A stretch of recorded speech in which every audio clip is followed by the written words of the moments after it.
away. Marshall, Clark to the rim.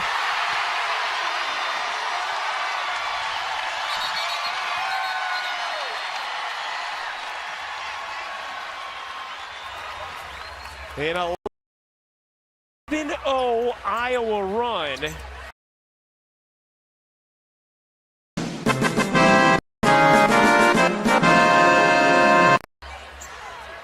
As one of the arena cameramen got hit there after the bucket, and the officials stopped play. Right here, this is Caitlin Clark all on her own, jumping out to double team. She sensed that she could get this steal. She could create some havoc, and she did, and got the layup the other way. Let's go. Gabby Marshall approves.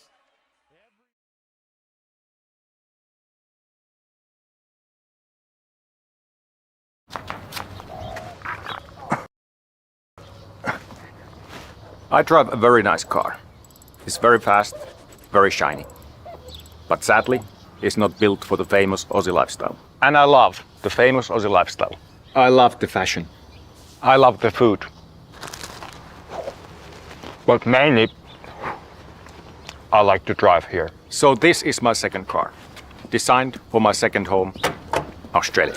Bike rack, rod holders, roof racks, thong storage, built-in pie oven, freshwater shower.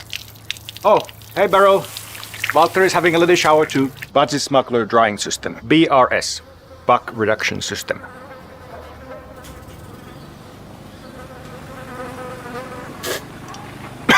Mullet aeration technology. Check this out. That's a bird. I'm going to be busy racing my first car, so I put this baby on Uber Carshare. You can rent it for free, because I am very rich already. Australia's home of second cars. Valtteri will miss you.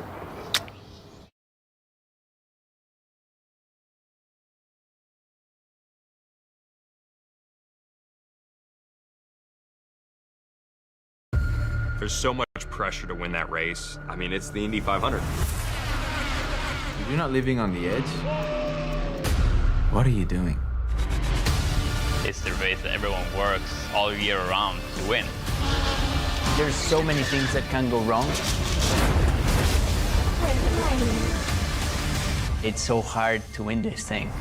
100 Days to Indy. Season premiere Friday, April 26th. Stream free next day on the CW.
I refuse to walk away from the fight.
if we have split the atom of breakfast?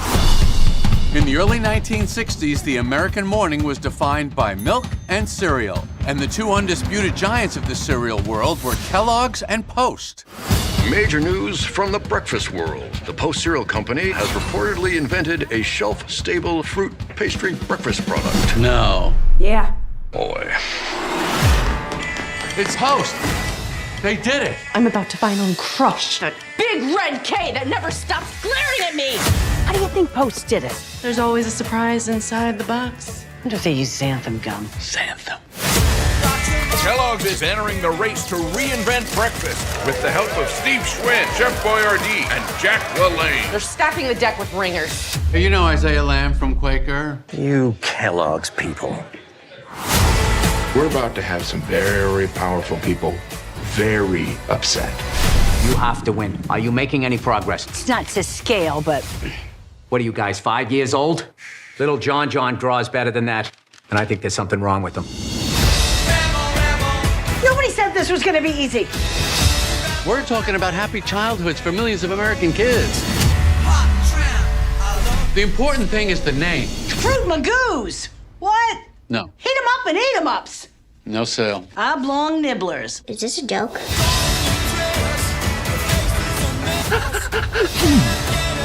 Whoever gets to the shelves first is gonna win this thing.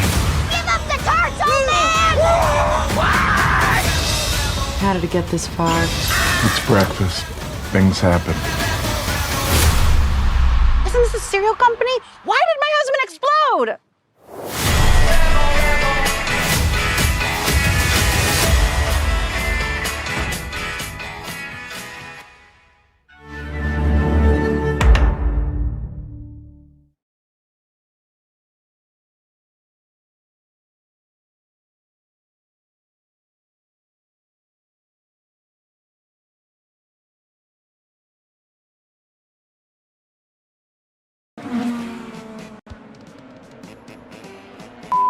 The woman fell off the bridge.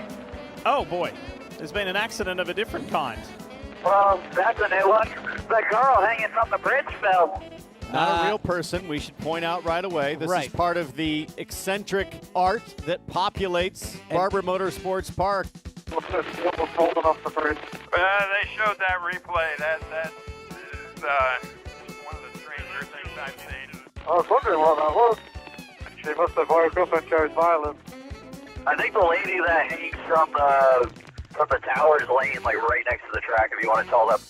Copy that. She's getting more TV time than you, so I think they know. Put this into the list of things you don't see at a racetrack. By the way, her name is Georgina. I'm not sure Georgina was ever meant to come down from the overpass. You better hope the IndyCar drivers know that that's a mannequin. That person. What's that? Oh, no, it wasn't. I'll take that back. Sorry. Yeah, no, we were about ready to tell you.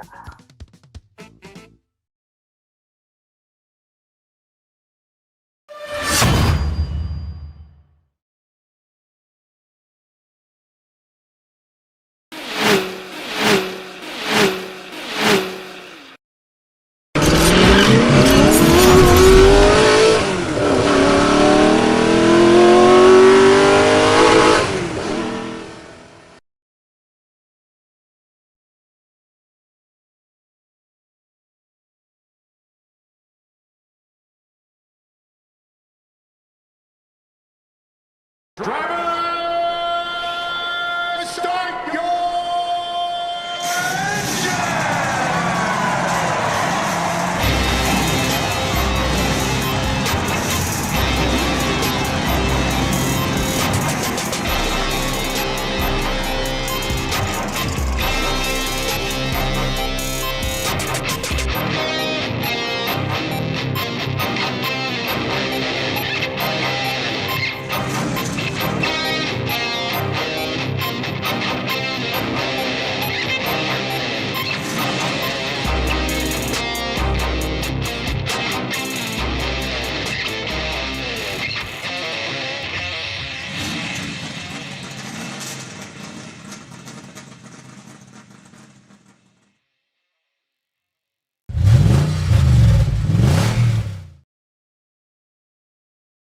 Sorry to be late coming to you tonight. I had some technical difficulties, as advanced as our society is. Every now and again, these internet things, crop up. I mean, gosh, Lee and I have been sitting patiently waiting to talk to you all for a little while, but here we are. And hopefully you've not gone away or maybe rejoined in, but here we are. Again, this is the Drafting the Circus program brought to you by Sinister One Productions. My name is Frank Santorowski. I'll be your host for the next hour. Levi is in the studio with me. How you doing, buddy? I'm good, pal. How are you? I tell you, man. You see, I'm so disorganized. I got the intro all wrong, but again, here we are. So quick hats off to the sponsors. Jerry Seinfeld's Unfrosted movie's coming out here next week on Netflix. We've got 100 Days of Indy every Friday night for the next 6 weeks on the CW. Luis Torres Multimedia, and the Senna series coming up soon on Netflix. And that's kind of cool because today, being May 1st, 2024, is actually 30 years to the date that Ayrton Senna lost his life at Imola. It's the 30th anniversary today, so it was kind of fitting that they released that trailer today, although the series is not going to roll for a while. But if you saw the trailer, it looks really good. And Senna, again, extreme talent in the sport over the years, and they've done the documentary film about him with clips of him. But this is a docudrama. So, I mean, it looks like it's really well done. I can't wait to see it. So, Lee, how you been, buddy? I haven't seen you in a couple of weeks. I was afraid you were maybe flying your plane over the Bermuda Triangle and fell in. Yeah, I don't know. So, no, I'm here. Just been, it's a work life thing, but I'm back. Glad to be here. It's just you and me tonight. Richard's off getting ready to go do Sonoma. Richard's going to Sonoma. Sonoma. Richard things in Sonoma. Yeah, doing some more Toyota things. Yep. Right. And Louise is, I think he's covered a Mariners game. Tonight, so I have to give it off to Luis. He's the only guy on the podcast that's actually been beaten up by a #1 draft pick. Not exactly. No, it wasn't Caitlin Clark that mowed him over. I thought it was Caitlin Clark that bowled him over. No, Caitlin Clark made the shot, but it was a young lady from the opposing team that actually missed the block and mowed him over. But either way, it's it's the women's Elite Eight there in Seattle, and Louise is right there courtside filming for the venue, and he got his face on ESPN, although not in the best way possible. But anyway, he's got more time on ESPN than I do, that's for sure. There you go. Yeah, ESPN. Good for him. There you go. So all right, so let's get our attention off of college basketball and onto the INDYCAR series, where they raced at Barber Motorsports Park, coming out of this kind of really ugly week with all of the cheating scandal that went down. But let's talk about the race first, and then we'll get into Newgarden's reaction and his statement. And okay, let's talk about the race. Okay. Anyway, God, full elbows out race, a lot of contact, a lot of bumping, banging. But at the end of the day, it was Scott McLaughlin who had the best strategy, had the fastest car, survived everything, and swept pole and the race win, as he did last year as well. So a good job for Scott. He can kind of put behind him his part of the cheating scandal, although there are still a lot of unanswered questions. But behind him, all kinds of drama, like Pato O'Ward with the McLaren team. I mean, he's puts a guy off early in the race, right? And then he gets a drive-through penalty. So he goes Yep. down a lap, and then towards the end of the race, he punts his own teammate, Teo Porcher, off, and takes both of the McLaren cars out, and the third McLaren car, Rossi, they have a pit stop, but neglected to tighten the bolt tire, and he loses the left rear tire coming out of the pits, and resulting for just a miserable day for that team. Mind you, they had some good news earlier in the week when they realized that Pata was awarded the win from St. Pete 7 weeks ago after the Penske cheating scandal. But golly, that team looks like a dumpster fire right now. Lee, what do you think, buddy? I didn't get to watch the whole race. Watched a good hour of it. Very reminiscent of NASCAR. Like teammates just bumping and banging, doing her, there wasn't any team camaraderie, I didn't think, this week. It reminded me of a throwback right from a NASCAR race. But it made for some good racing.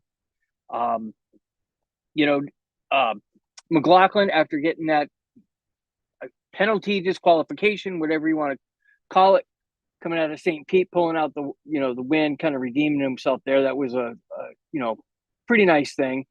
But yeah, and I did make a commitment to myself this week watching the race.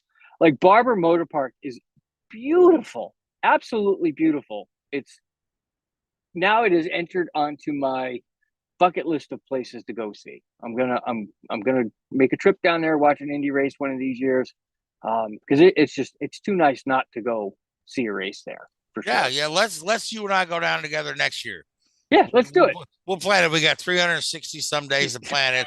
Yeah, and I know, right? We'll go ahead and do that. You can you can drive down to Kentucky. Yeah. Stay here at my place for the night, and then we'll load up and drive to Alabama. Yep. The next day we'll go ahead and do that. Yeah, but yeah, Barber Motorsports is beautiful, and there's grassy hills. The track is well manicured. The stands are nice. They have the Barber Motorsports Museum right there, which houses the largest collection of vintage motorcycles in the world. Yeah. As well as several classic race cars in there. But they're also known for their eclectic artwork and sculptures that are all around the track. They have the Charlotte's Web, which is the giant spider. Then they've got the big old, I'm not sure what it is, big old crab or something with a thing pitting a motorcycle through. But they also have this interesting thing with this mannequin she's named Georgina, who hangs off the bottom of the bridge, and she's been there for years. And during the race she decided to jump finally, I guess. But I saw this. And and it was there was at least one driver absolutely shocked. Santino Ferrucci coming on his radio said, "Oh my God, somebody fell off the bridge." Yeah.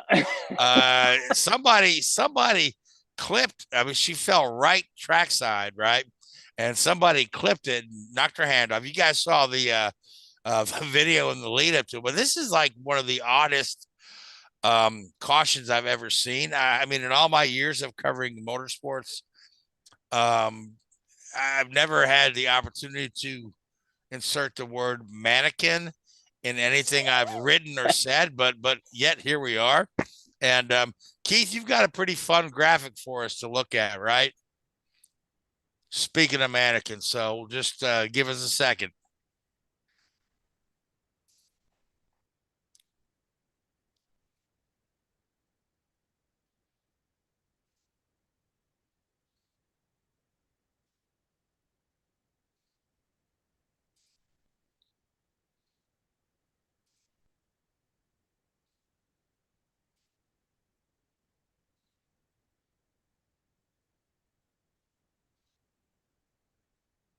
All right, so there you go. I don't ask about the NHRA photo in the middle of that. That's for later. But we'll get to that in a bit. Yeah, Mannequin 3 falling for you, but that is one of the oddest moments. I mean, there have been some odd moments in motorsports history over the year. Alonso hitting birds, rabbit running across a track, things like this. But a mannequin falling off the bridge, that's a new one. So you can go ahead and scratch that off the list of things you don't see every day. So can you just hear the track? Can you just hear the track officials be like, "Oh, we're gonna have to throw the yellow racetrack. Oh, what do we got for debris? A body." But can you imagine being the driver that clipped her? Yeah. Wondering if that was a human being. Yeah, you know what I mean? It's like, it's gonna be horrifying. Yeah. But, oh my God, you know what I mean? And things like that have happened in racing. Where somebody has hit a spectator. Yep. I remember it happened to Villeneuve in Japan many years ago. Killed a couple of spectators that were where they're not supposed to be. But that's just got to be horrifying. I know Santino said, "Oh my God, somebody fell off the bridge," but it was just the mannequin, and she came out okay. Got a date with Scott McLaughlin. So much. You take her to Outback? Did they go to Outback? I don't know. So but otherwise I really enjoyed the race. A lot of elbows out racing. So but let's talk about Penske and the push to pass. The story broke last Wednesday right before we went to air. So we just knew minor details, but we know more now a week later. And we've seen the responses from McLaughlin, who was kind of non-committal, Will Power, who said, "Hey, look, I was in the car, but I didn't press the button," which the data matches up with. And he's like, "Well, I know the rule. I didn't press the button." I'm not sure why Will was, docked 10 points. And then, of course, Newgarden, who used it more. He used it 3 times when he wasn't supposed to. And then he comes up, rather than just put a simple thing on social media like his teammates did, he invites the press to a press conference, right? Yep. And he's tearfully, through tears, saying that, yes, I know I wasn't supposed to do that. But then he backtracks and said, "Oh, the guys in my team thought the rule had changed." They said, "We thought the rule changed because at Thermal, we were allowed to have the push to pass."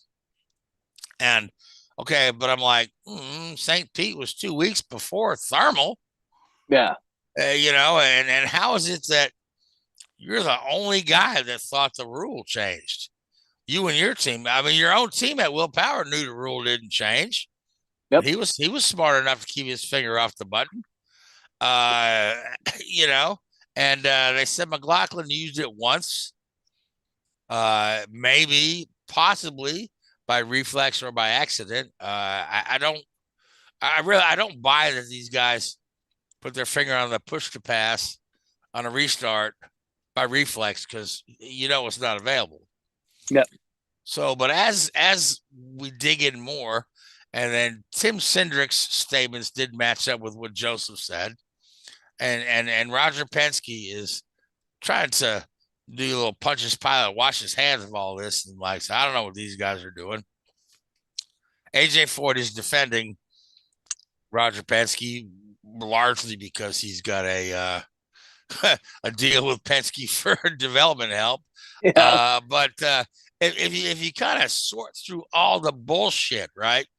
And bullshit is the word Colton Herta used to describe Joseph Newgarden's explanation, right? Yep. Now, Keith, let's take a quick look at that photo of the drivers gathering at Barber Motorsports Park before the race. And you tell me if this picture doesn't speak volumes. This was taken after Joseph's news conference.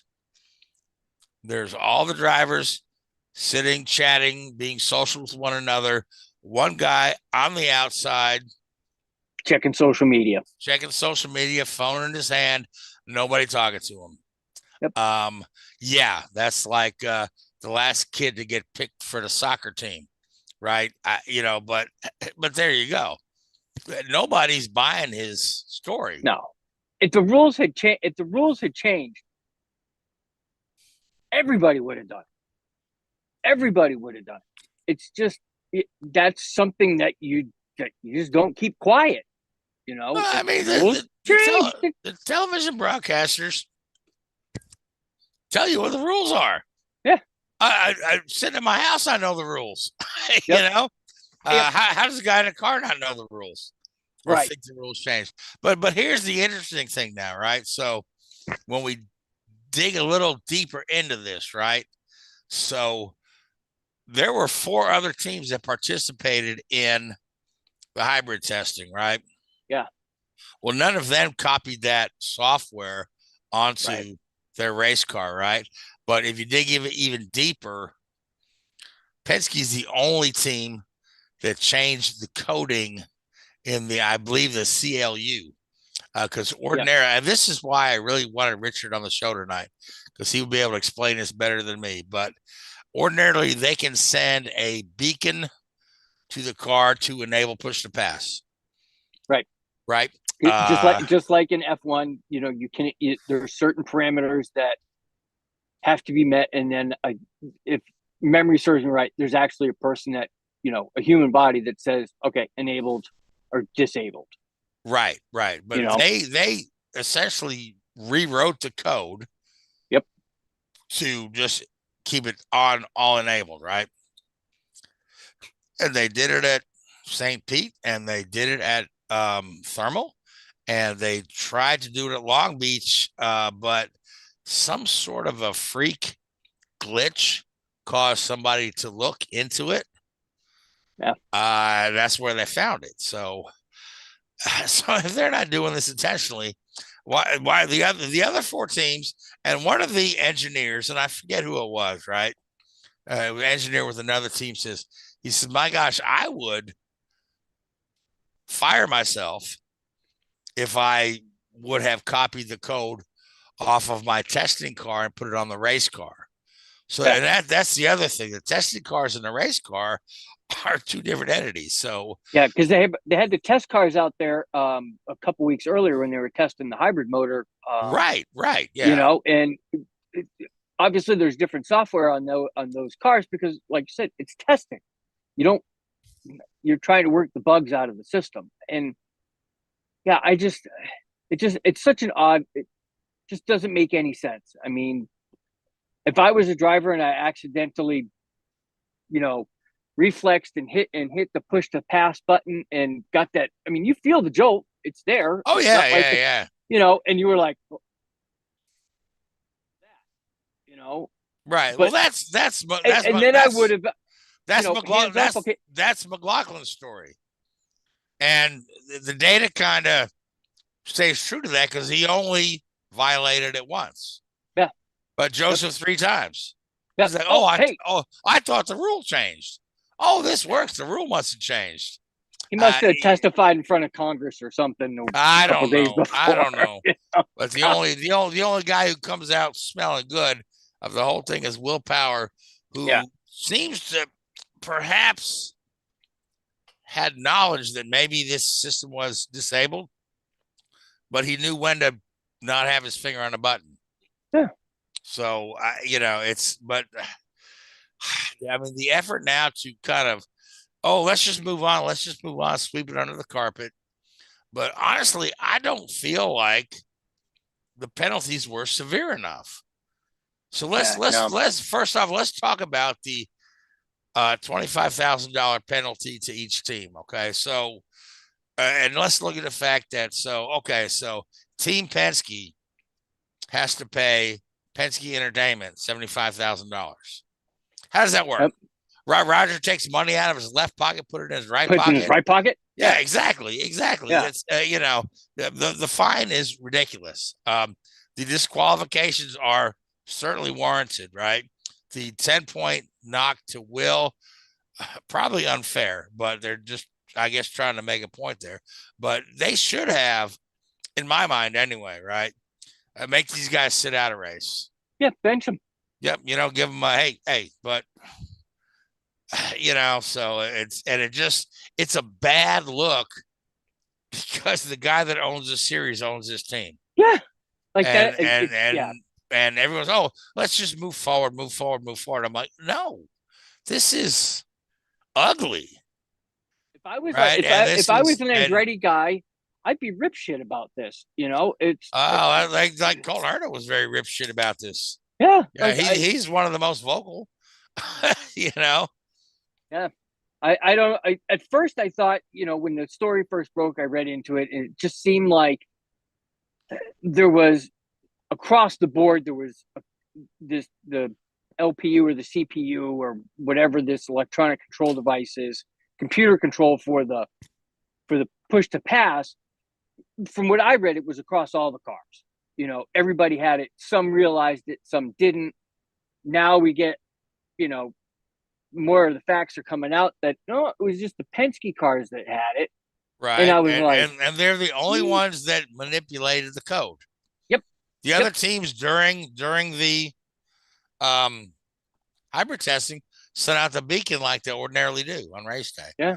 They didn't. So, somebody knew what they were doing. Somebody approved it. Yeah. But nobody's talking. So I don't know if there's more to this or not, or if it's truly just going to be done. But it's not a good look heading into Indianapolis. Yep. So, but everybody is kind of hip to say, hey, it's May 1st.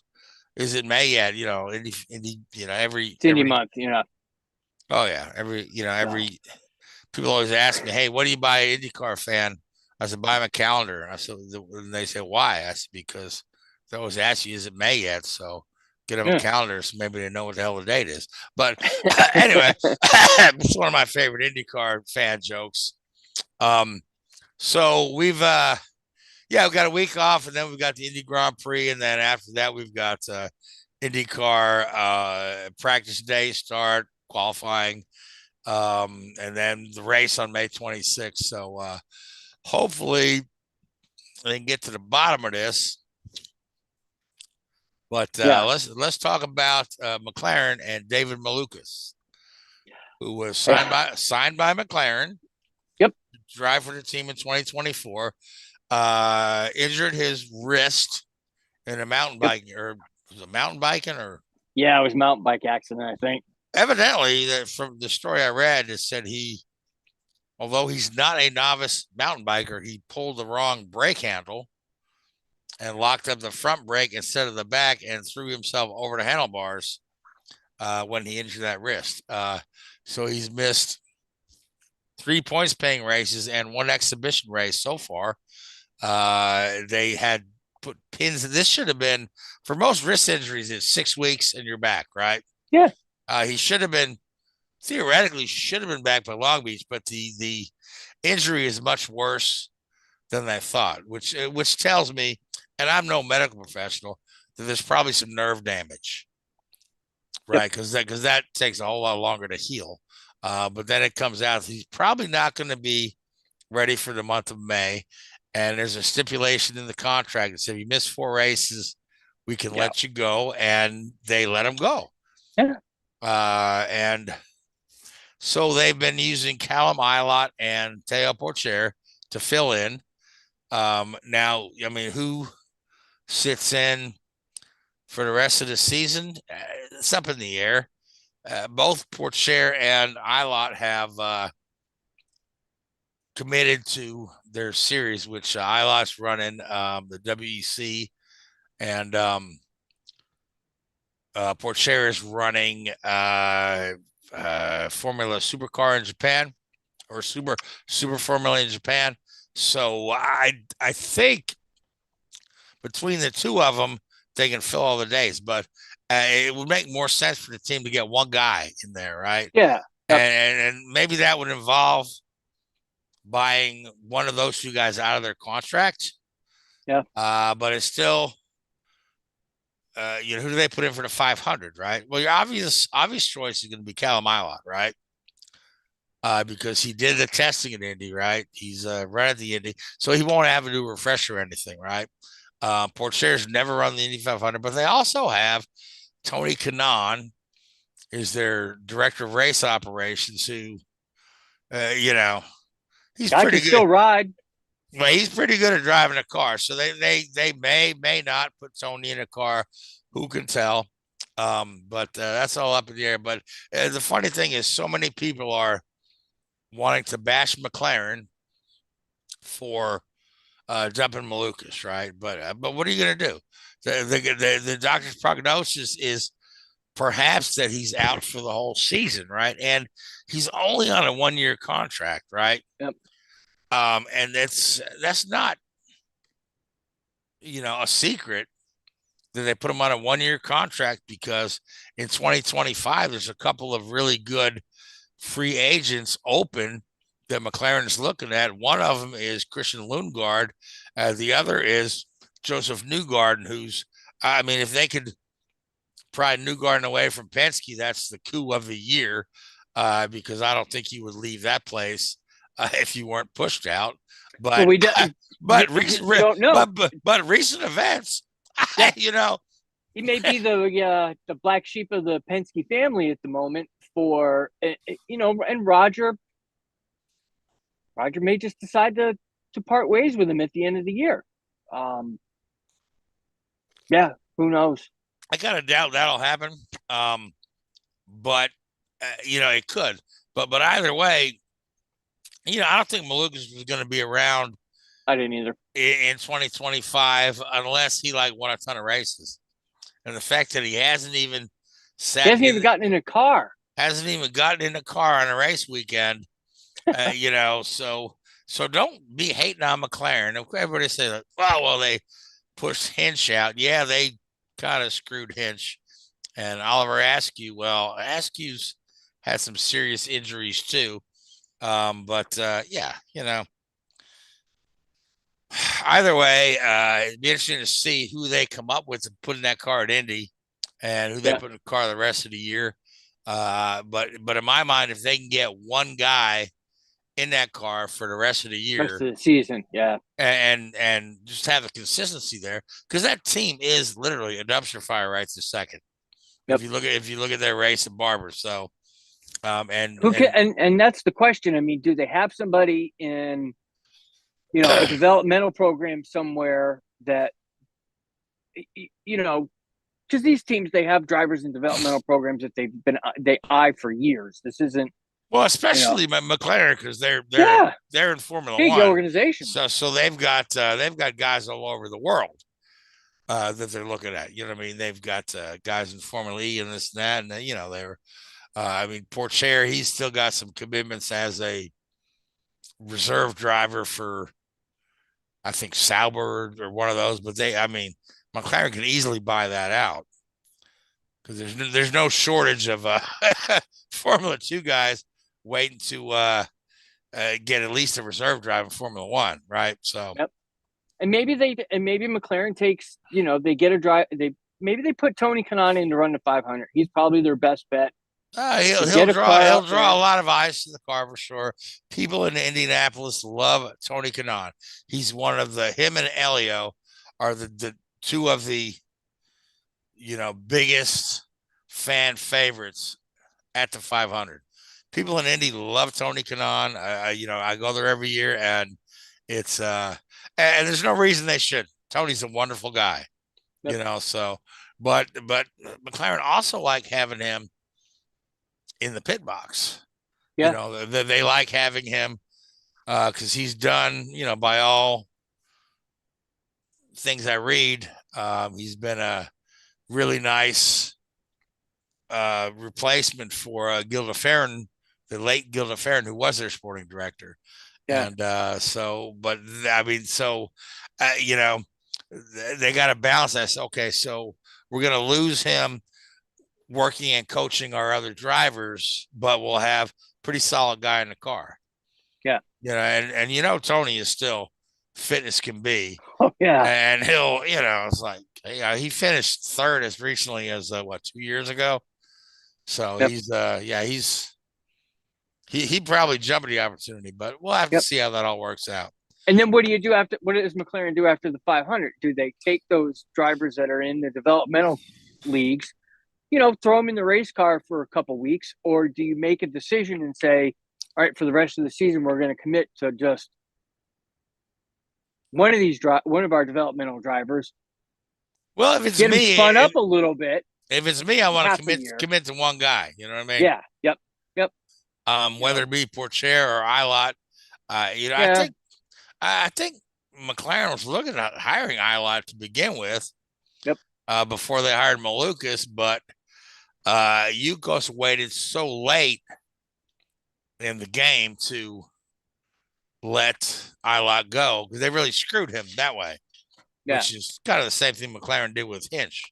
They kept him dangling on that you got to ride. And they said after all the rides are filled, oh no, we don't have you. Yeah. Same thing Yukos did with Ilott, which is why he's in WEC. But I don't know. All right, so next NASCAR Dover. Did you get to watch any of it? I watched about the last 5 laps of it. I was at work. So Denny Hamlin takes his I think it's his 4th win on the year. Again, Denny Hamlin looking strong as a championship favorite, but here's a guy who has failed to close the deal on a championship. And he was quoted the other day. He goes, worse drivers than me have won the championship, which, I don't know who you're referring to, but, I don't know who he's trying to call out, but, Denny's definitely overdue for a championship. But he's got to close the deal. So, but otherwise, typical Dover race. Did you see anything interesting coming out of that, or? It's just a Dover race. I mean, Dover's a Dover race, yeah. It's nothing. And no offense to Kansas Speedway, but Kansas and Dover are, to me, they're just racetracks. There's nothing really overexciting. It's just. Dover's a mile, Kansas a mile and a half. They just go around. There's, not a whole heck of a lot of passing. It's just, 3 hours of taking left-hand turns. A lot of strategy, a lot of strategy on pit road. That's where the race at Dover is usually won is on the pit. So yeah. It's a technical race. It's not a crash-filled race. No. Dover is relatively flat compared to, say, Kansas. Yeah. Kansas has to bang into it where Dover is a little flatter.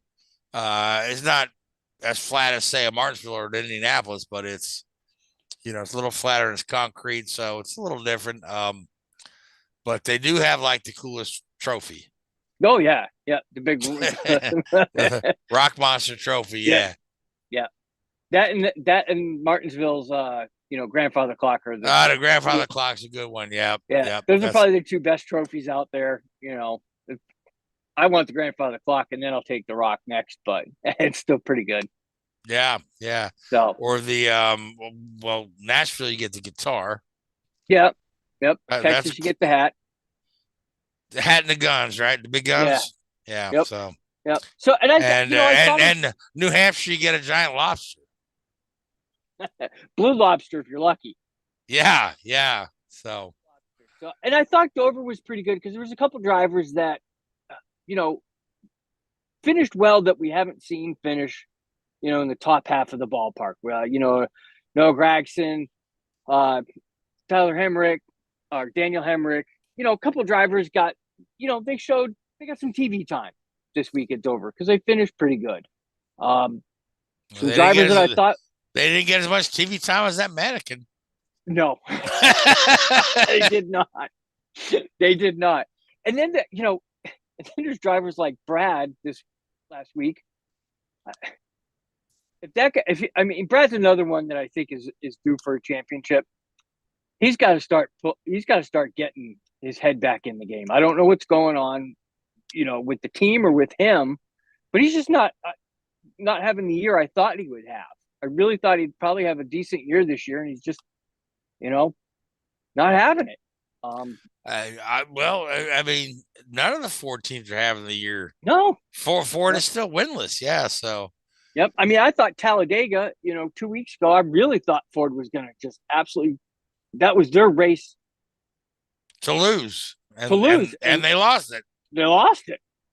They looked so good coming into that last, 1,000 feet of the race. And then we all know what happened then. But Ford's just got to really, really pick up their game. Toyota's doing as well as everybody thought they would. I just can't help but notice how much better Toyota's gotten since Richard started working for him, and he's not even here to. He's not even here to do that, man. reap the accolades of that comment. So, he's at home getting ready for Sonoma, and he's just getting ready for Sonoma. Yeah. So. Yeah. Oh my gosh, terrible. So terrible. Yeah. So, all right. Where are we going next? Kansas. Yeah, there we go. Kansas. Hey, speaking of boring tracks, yeah. So, yep. So, who do you like for Kansas? Oh, yeah, it seems like every week I pick somebody, they do horrible.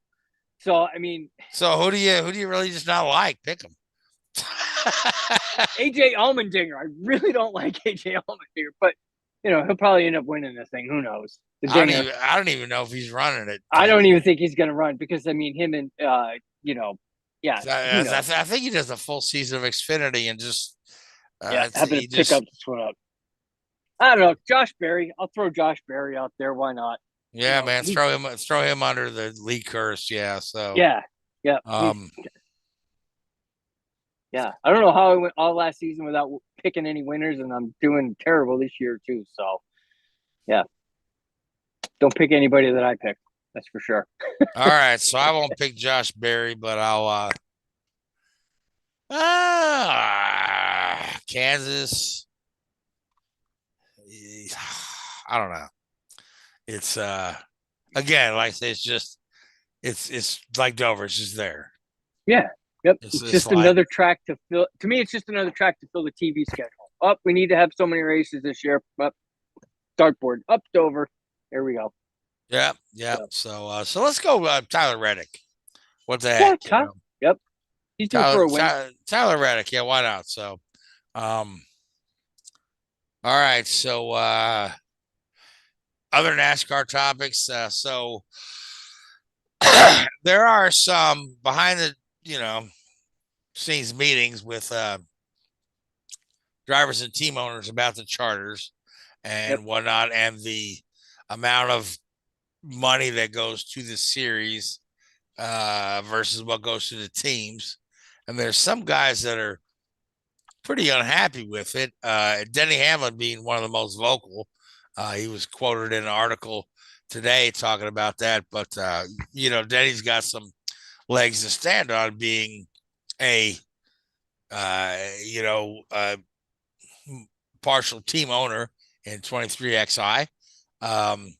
And there just seems to be some real discrepancies in how the payouts are done. And some teams are getting, I think Denny said some teams are walking away with $9 million and some teams are owing $7 million, which seems like it's kind of nutty.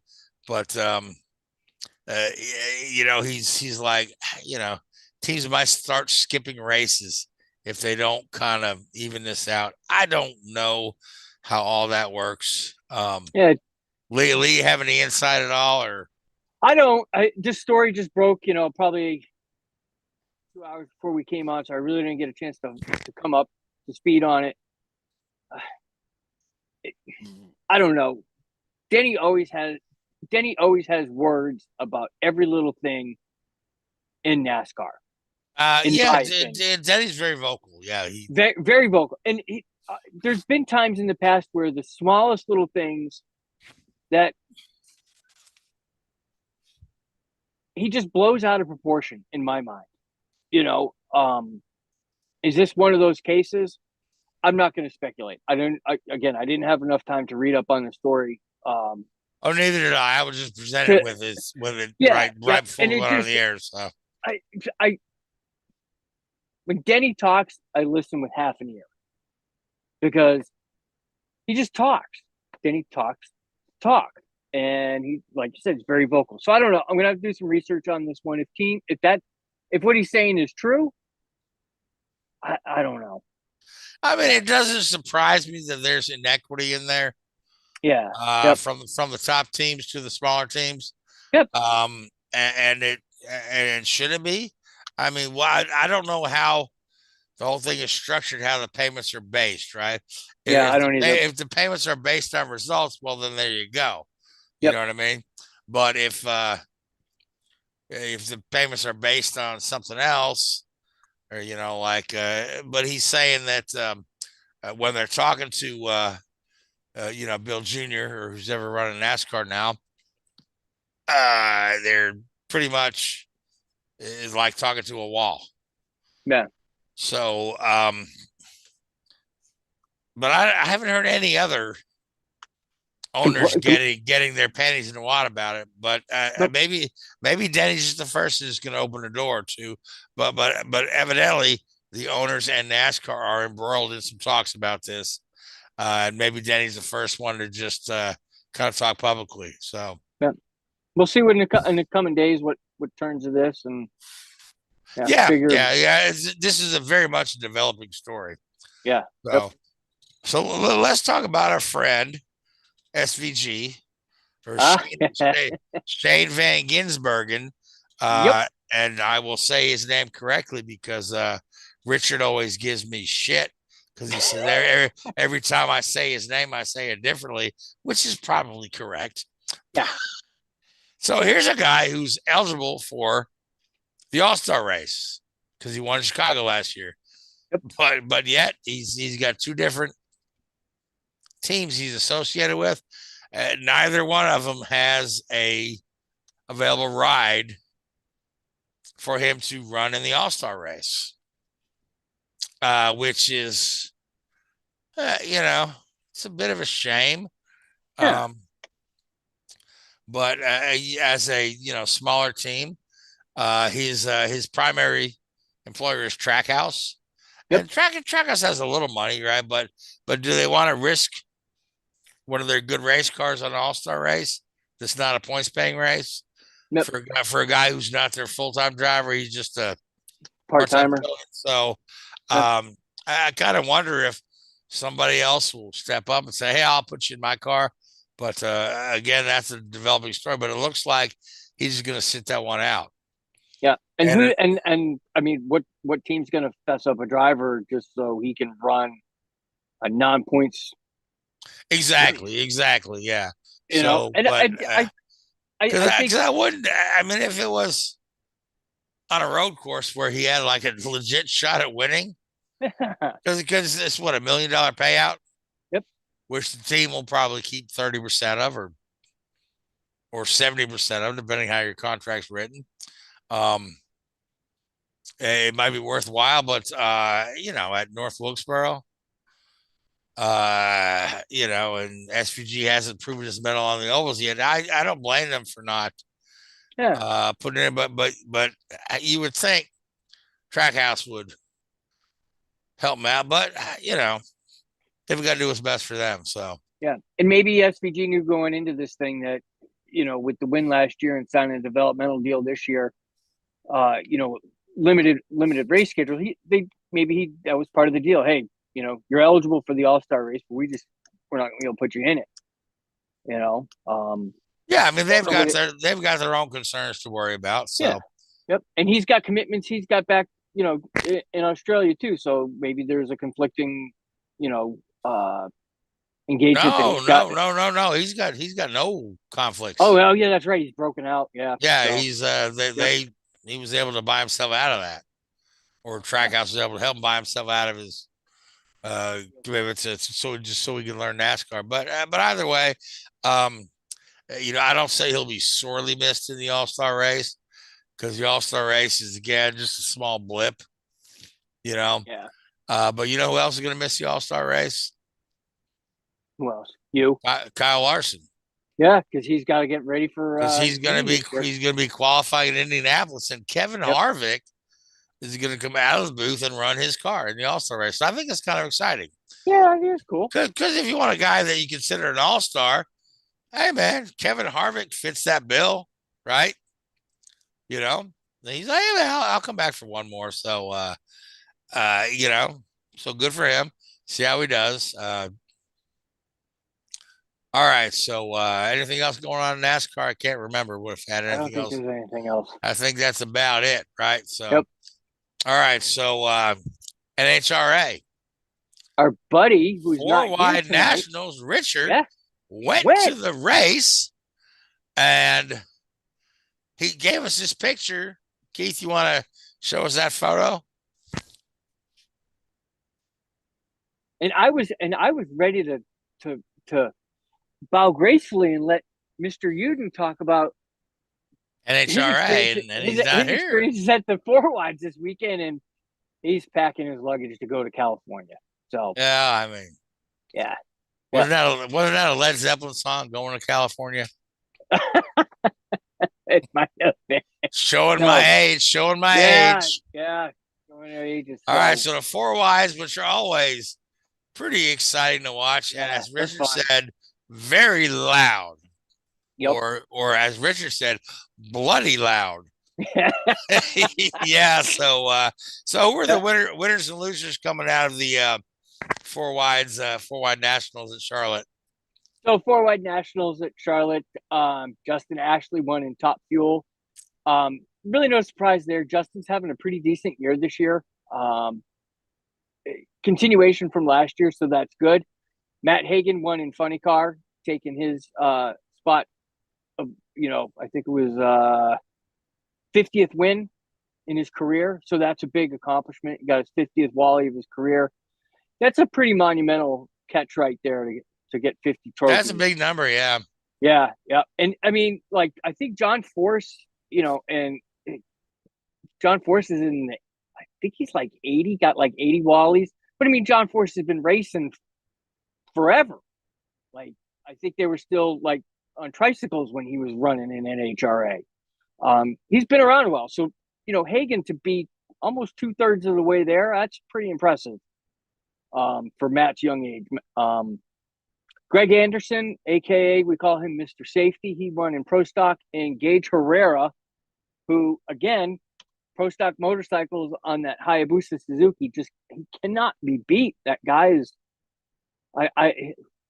whatever he's doing, the other teams need to figure it out and start copying him, because they're not. He's just running away with everything this year. So, yeah. So before we came on the air, while we're having our technical difficulties, Frank and I were talking. He brought up. So, so I watched a little NHRA this weekend, and they said, "Oh, and so and so won, but somebody else got the whole win or the whole shot." Yep. But that's called the whole shot. Yep, it's called a whole shot win. Whole shot win. I'm like, I said, I didn't think I was watching golf. So I said, I know Lee knows what we're talking about. So when I see Lee next, so I'm having him explain it. So Lee, what's a whole shot? All right, so NHRA. If that graphic's not up, throw that thing up there, and I'll walk Frank and all the fans through it. So, and a whole shot win is in NHRA. There's two things that we measure. We measure reaction time and elapsed time. Reaction time is the time that it takes for your car to move after the green light on the bottom of the Christmas tree has gone green. The elapsed time is the time it takes from when your car moves to the time you trip at the light at the other end. And in NHRA, what we do is we add your reaction time to your elapsed time. And of that number, whichever is the lower number of the two is the person that won the race.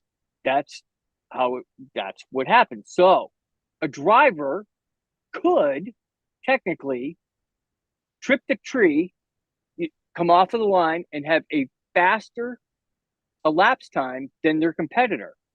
But their competitor could win the race on what we call that hole shot, because again, we take the reaction time, we take the elapsed time, we add them together, both drivers, and then whoever's got the lowest number of that wins the race. So does that explain a little bit better what a hole shot win is there, Mr. Frank? I mean, it does, but at the same time, you would think whoever crossed the finish line first would be the winner. Right. Because reacting to the green Christmas tree is part of the race. Sure, it is. So you can, if you were slow on a reaction, but fast on the thing, you can still win even though you cross the finish line second. Yep. Can't say I agree with it, but I I understand it. So what's a good reaction time? I would imagine like 0.1, 0.01. So best reaction time is obviously zero. Is zero. Right. That is, I have only seen that 2 or 3 times in my entire life, and it's pure luck. Because so what happens is when the Christmas tree counts down, you have 2 blue lights, those are your staging lights. Then you have 3 yellows, and then your green light. So the time it takes for those yellow lights to blink and then the green light to turn on is 0.4 of a second, which is pretty fast. So a lot of drivers, if you smash the gas pedal when the light turns green, you're going to lose. You're late. You'll never win a race. So it's a timing thing. The drivers aren't really reacting to that green light at the bottom of the tree. They're reacting to the yellow lights. They know how fast the yellow lights are. And so what they're doing is they're trying to react fast enough so that when that light turns green, they're only a couple tenths of a second behind it. It's not cheating. It's just how it is. They don't really go by you don't smash the gas on the green. You smash the gas on the yellow and hope that your timing is right. So that you don't foul out. It depends on how much tire spin you're going to get on the start. Yeah. So how fast, how quickly from smashing the gas till you start moving forward. Yep. And and the NHRA cars, the tires are so wide and there's really not a whole heck of a lot of tire pressure in them. Unless you've got your setup, and when I say setup, I'm talking about how you tuned your car, how you tune the engine to how much clutch you're engaging when you come off the line. Unless something's really, really a foul and you slip the tires, you spin the tires on the start, those tires are going to stick pretty much the second you hit the throttle. Some cars, you see them, they take off and they get 60, 70 feet down the track and then they hit tire spin. The tires will start to smoke. They'll lose traction and they'll get out of the throttle. But most drivers and most cars, for the most part, when you smash that gas, those tires are going to stick and you're taking off. So it's all a timing thing. And if you move before the green, you're fouled out. So so it's like putting your foot over the line when you're bowling. Yeah, absolutely. Yep, there you go. So I mean, people think NHRA is simple, just like, oh man, drive a car in a straight line. It's not. There's a lot. No, there's a lot that goes into that. Yep. So yeah. All right. Well, Lee, thank you so much for that explanation. So where are we headed next? We are off to. Give me just 1 second. I have to flip my computer screen. We're off to Route 66 Nationals at the Peak Performance Gerber Glass NHRAs Route 66 in Chicago. So Chicago, there you go. Yeah, all right, so it'll be a little bit fun there. It's actually not Chicago; it's Elwood, Illinois, but they call it Chicago. Elwood's a little subdivision outside of Chicago. So Elwood is what Elwood Blues is named after. Yeah, is it really? Yeah, I mean, okay, so the Blues Brothers, right? Right. Elwood Blues, right? Jake Blues his name is Joliet Jake Blues. Yep, for Joliet, Illinois. They're both named after Chicago suburbs. Yeah. Oh, that's cool. Joliet and Elwood. Yep. So there you go. So there's your old Saturday Night Live lesson for the day. So we got about 3 minutes just to cover Formula One really quickly. Formula One will be in the United States this week coming up in Miami at the GP. And Michael Andretti is bringing his whole case to the FOM again this week to try to say, hey, look, I am serious about joining Formula One. In between his rejection, he's opened up a facility out in England, hired 400 people, and is going to start a Formula 2 and a Formula 3 team. So if you don't think this guy is serious about getting into Formula One, maybe it's time to rethink that and stop with your, closed club. We don't need Michael in here, or we don't need the Andretti name in here. Or what do they say? The Andretti name adds nothing to Formula One, but Formula One adds more to the Andretti name. I'm like, get off your high horse, listen to Michael's pitch and make an informed decision on what he can really bring to the table, because he's bringing in General Motors, and that's a considerable amount of capital. Yep. So let's see what happens with that. F1 maybe, they're said no. They've been saying no to him. They told him no. Now he's got this place over in England. He may not give F1 a choice. He may race his way into F1 instead of, buying his way in. He may just race his way in. He may say, okay, I got, F2, F3 guys. We're just gonna run, and we're gonna do so good that you're not gonna have a choice but to let us in. Yeah, so, and that's fair. But the FIA approved him, right? It's the Formula One management owners. Yes. The other team owners who were saying, we prefer to split our money 10 ways, not 11. Yep. And that's literally all it comes down to. And any other argument they make, are they're pulling straws out of their ass. So the other big news in Formula One is that Adrian Newey, who's the car designer at Red Bull, is reportedly negotiating an early exit from Red Bull. Yeah, I read that. Now, the BBC reported that, so there's some legs to it. Adrian himself acted like he was surprised by the media reports. Yeah. Right.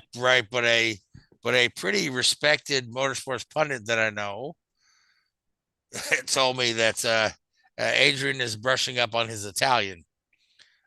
So he going to Ferrari? Who else speaks Italian? I don't know. Right? Because know. Alfa Romeo is being replaced by Audi. So and speaking of Audi, they've obtained the services of Nico Hulkenberg for next year. So that leaves an open seat at Haas. Yep. And it leaves at least one of the Sauber drivers who are currently Valtteri Bottas and Zhou Guanyu. So one of those guys is out of seat.